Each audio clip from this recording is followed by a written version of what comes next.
দিলাম। তার একটা আমল আসলো, তার একটা আদত আসলো। বন্দায় জমিনের মধ্যে খালি সদা সর্বদা গুনার কাম করত। সকালে বন্দা বাইর হইত, সমস্ত দিন বন্দায় জমিনের মধ্যে গুনার কাম করে লাইত। বন্দা বিকালে আইত, আবার পরে বন্দার একটা ডায়েরি আসলো। ও ডায়েরির মাঝে লেখতো, আজ 6 জানুয়ারি ফজর বাত্তনে লইয়া এসার আগ পর্যন্ত বন্দায় যে গুনাহ করছে সমস্ত গুনাহ বন্দায় ডায়েরি এন্ট্রি করত।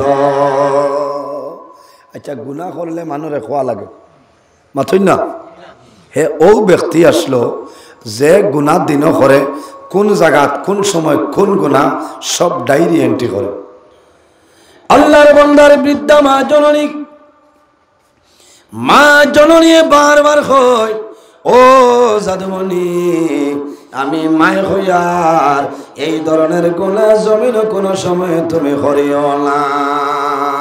বাবারে তওবা করো, আমি তোমার জন্য দোয়া করব, আল্লাহ তোমার জীবনের গুনাহ মাফ করিয়া দিবা।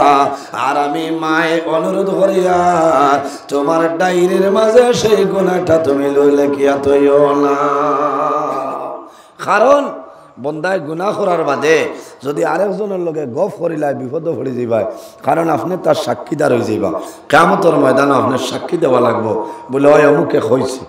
মাত বুঝে যান, গুনাহ করছো তওবা করো, হে আইয়া ডায়েরিত লেখে। হায় রে হায়, মায়ের জমিনও খান্দাই আল্লাহর দরবারে দোয়া করে নাই, আল্লাহ তোমার দরবারে দোয়া করিয়ার আমার জাদুমণির আপনি মওলায় মাফ করিয়া দে।